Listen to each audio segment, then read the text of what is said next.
ষোলোতে 3, 2177, এবারে 177, এর নিচে নামবে না। এটা আমার নিজের পার্সোনাল অবজারভেশন। এটা উপরে আরো বাড়তে পারে। মাননীয় স্বরাষ্ট্রমন্ত্রী তো সেদিন বলেই গেছেন যে আমরা 170-এর নিচে নামবো না। তিনি আমাদের বড় নেতা, তার অভিজ্ঞতা আমার থেকে অনেক বেশি। সব মিলিয়ে মেজরিটির থেকেও ভালো সংখ্যা বিজেপি এবারে নেবে, প্রথমত। দ্বিতীয়ত যদি বলেন নদিয়া জেলাতে এবারে ভারতীয় জনতা পার্টি একটা সিটে কে লড়বে আমি জানি না। বাবরি মসজিদ তৈরি করা হুমায়ুন কবিরের পার্টি লড়বে না তৃণমূল লড়বে আমি বলতে পারবো না। বাকি সব জায়গায় এবারে ভারতীয় জনতা পার্টির প্রার্থীরা জিতবে। আলীগঞ্জ, পলাশীপাড়ার মতো আসনে, করিমপুরের মতো আসনে, যদিও মুর্শিদাবাদ সাংগঠনিক জেলার মধ্যে কিন্তু প্রশাসনিক জেলা, এখানে ভারতীয় জনতা পার্টি বিপুল সংখ্যক ভোটে জিতবে। একদিকে এখানে দীর্ঘদিন ভারতীয় জনতা পার্টির একটা জনাধার রয়েছে। জলুবাবুকে এখানে 98-99 সালে মানুষ এমপি করেছে এই জায়গাটাতে, এবং গতবারেও যে আমাদের অমৃতা রায় রানীমা মাত্র 54,000 ভোটে হেরেছিলেন, তাও SM সাদি 1,81,000 ভোট কাটার জন্য। তখন SIR হয়নি। SIR এ নিশ্চিতভাবে 2002 পরে যারা হিন্দুরা এসেছেন বাংলাদেশ থেকে তাদের কিছু জনের নামে, কিন্তু অনেক অবৈধ বাংলাদেশি মুসলিম তাদের নামও হাজার হাজার ভোটার, অবৈধ ভোটার তৃণমূল ছাপ্পা মাত্র 7 দফা সুযোগ নিত। এবারে সে সুযোগ পাবে। তাই আমার বিশ্বাস দ্বিতীয় দফায় এখানে ভোট হবে 29 তারিখ, এবং ভারতীয় জনতা পার্টি এই জেলা গতবারই অনেক আসন জিতেছিল, এবার সংখ্যা অনেক বাড়বে এবং গোটা নদিয়া জেলা গেরুয়াময় হয়ে যাবে। শ্রীকৃষ্ণের মানে শ্রী চৈতন্যদেবের পুণ্যভূমি, রাধা মাধবের নাম এখানে করে শ্রীকৃষ্ণ চৈতন্য প্রভু নিত্যানন্দ, এই মন্ত্রে নদিয়া জেলার মানুষ তারা চারিদিকে এই সনাতন সংস্কৃতিকে ধরে রেখেছে। এর সঙ্গে রাষ্ট্রবাদী মুসলিমরা অনেকেই, আমার পাশেই এক ভাই বন্ধু দাঁড়িয়ে আছেন, এরা বুঝেছেন যে তৃণমূল মুসলমানদের তেজপাতা হিসেবে ব্যবহার করে। আরো সচেতন মুসলিমরাও বুঝেছেন তামান্নার ঘটনার পরে যে তৃণমূল কংগ্রেসের হাতে শুধুমাত্র বিজেপি নয়, কোন সাধারণ মানুষ সুরক্ষিত নয়। তাই এবারে ব্যাপক ভোট হবে এবং আমরা জিতব। বলছি, আজকে মমতা ব্যানার্জি নাকাশিপাড়া সভা থেকে বলেছেন যে পাকিস্তান কলকাতায় হামলা করবে। এটা কথা বলার পরেও মোদী কিছু বলেননি, কারণ তিনি একটা পেহেলগাম করতে চান পশ্চিমবঙ্গে। কি বলছেন, কেন বলছেন আমি জানি না। গতকাল কেন্দ্রের স্বরাষ্ট্রমন্ত্রীকে সালা বলেছেন। এটা কোন বাংলার বাঙালির মুখ্যমন্ত্রী? ভাবতে অবাক লাগছে যে এই চেয়ারটায় ডক্টর বিধানচন্দ্র রায় থেকে শুরু করে অজয় মুখার্জি থেকে শুরু করে এই চেয়ারটাতে জ্যোতিবাবু, সিদ্ধার্থ রায়ের মতো লোকেরা বসে গেছেন। ইভিন রাজনৈতিক ভিন্নতা থাকলেও বুদ্ধবাবুর মতো ভদ্রলোক বসে গেছেন। কাকে আমরা বসিয়ে রেখেছি? তার মুখের ভাষা, কথাবার্তা। মুখ্যমন্ত্রীকে আমি প্রশ্ন করতে চাই, যখন অবন্তিপুরাতে 2019-এ CRPF এর কনভয় উড়িয়ে দেওয়া হয়েছিল, ভারতের এয়ারফোর্স স্ট্রাইক করেছিল, আপনি নবান্নর গেটে বসে বলেছিলেন ভারতীয় এয়ারফোর্স যে স্ট্রাইক করেছে তার প্রমাণ করতে।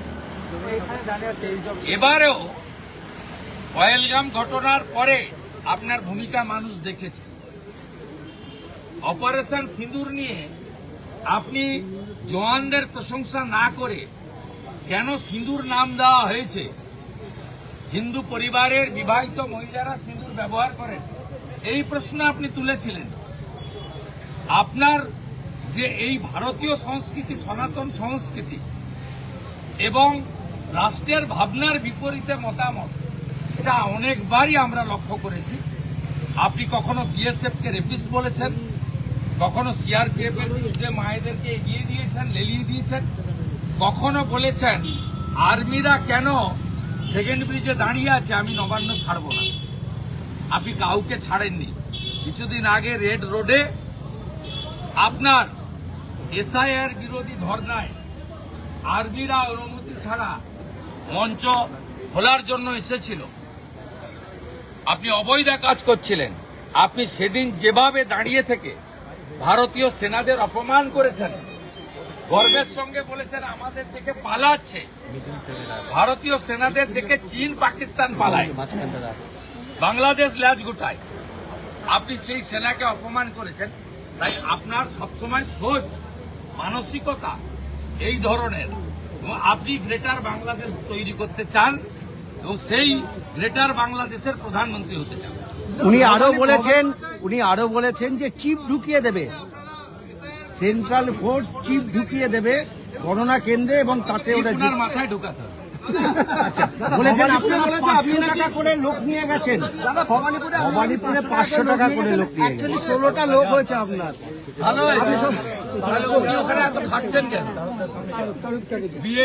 বিএলওদের নিয়ে মিটিং, সভাপতিদের নিয়ে মিটিং, এত করার তো দরকার নেই। অমিত শাহজি প্রশাসনে ছিল, লোক লেগলিয়ে দিচ্ছেন।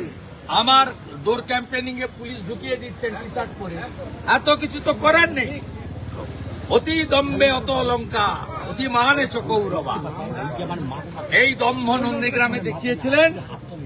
আমার ছোট বোন নন্দীগ্রাম হেরেছে, আর এবারে ভবানীপুরেও আপনি সেন্ট্রাল ফোর্সের গাড়িতে ড্রাগ এবং টাকা আসছে। ওনার অভিযোগ সেন্ট্রাল ফোর্সের গাড়িতে ড্রাগ এবং টাকা আসছে।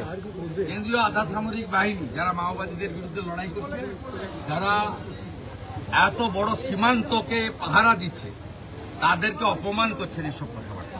বলছে সেন্ট্রাল ফোর্স ভোটে আটকালে রথ টানার মতো আগে ঝাড়ুদার দিয়ে যেমন রাস্তা পরিষ্কার করা হয়, মহিলাদের বলবো ওইভাবে রাস্তা পরিষ্কার করতে। উস্কানিমূলক কথাবার্তা। ইলেকশন কমিশনের উচিত রত্না চ্যাটার্জির বিরুদ্ধে যেরকম এফআইআর করেছেন, এর বিরুদ্ধে এফআইআর হয়। বলছে ওনাকে নাকি মারার ষড়যন্ত্র হয়েছিল, 3 জন গ্রেপ্তার হয়েছে। কটা লোক হয়েছিল নাকাশিপাড়ায়? আপনার কাছে ভিডিও দেখাবো। চেয়ারগুলোই ভরাতে পারেনি, 2000 চেয়ার পেতেছিল, 800 চেয়ার ফাঁকা ছিল। স্কুল বন্ধ করে, সব পরীক্ষা বন্ধ করে জনসভা হচ্ছে।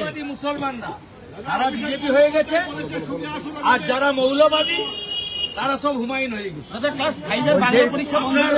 আপনার সব গেছে, জালও গেছে, গামছাও গেছে। উত্তরপ্রদেশ থেকে লোক আনা হচ্ছে। আপনার গেছে দাদা ক্লাস 5 এর পরীক্ষা বন্ধ করে যে মুসলিমরা বাবরি মসজিদ চায়, তারা আপনাকে ভোট দেবে না, হুমায়ুনকে ভোট দেবে।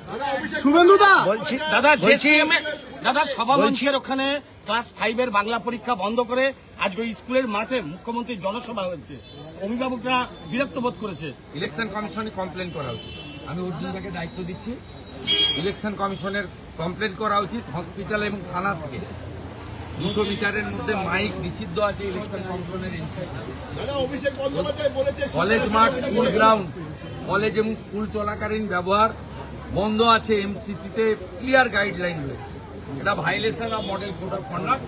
আপনারা আরেকটা তথ্য শুনলে অত্যন্ত বিচলিত হবে। মমতা ব্যানার্জি সব সভায় 800 থেকে 1000 করে ইউনিফর্ম খুলিয়ে সিভিক ভলেন্টিয়ার নিয়ে বসানো। নাকাশিপাড়ার সভাতে এখানকার পুলিশ 600 জন সিভিক ভলেন্টিয়ার বসিয়েছে। আমার কাছে ছবি পিকচার আছে। আমি সতর্ক করে দিলাম ওসি, আইসি, এসপিদের, আপনাদের পরিণতিও কিন্তু ভবানীপুর থানার মতো ওসির মতো হবে। আপনারা উত্তরপ্রদেশ থেকে লোক আনছেন, কমিশনার উত্তরপ্রদেশ থেকে লোক আনছেন এখানে ভোট করানোর জন্য। ভোট প্রচারের জন্য তো সবাই আসবে, ভোট করবে, এরাই ভোট দেবে। উনার দলের যারা রাজ্যসভায় গেছে সব কোথাকার লোক? দাদা মালদা কাণ্ডে কি আমি কোথাকার লোক? দাদা মালদা কাণ্ডে গোখলে কোথাকার লোক? এই যে ইউসুফ পাঠানকে আপনি নিয়ে এসছেন গুজরাট থেকে, কোথাকার লোক? শত্রুঘ্ন সিনহাকে বিহার থেকে নিয়ে এসছেন, কোথাকার লোক? আপনি ভারতীয়দের অপমান করেন বাহারি বলে, আর বাংলাদেশের মুসলমান রোহিঙ্গাদের জামাই বলেন। এটাই তফাৎ। বলছে নন্দীগ্রামে কমিশনার গিয়েছিল, দেখলাম সঙ্গে বিজেপির লোকজন ছিল, তাহলে প্রমাণ হয়ে গেল যে বিজেপির সাথে কমিশনের যোগ।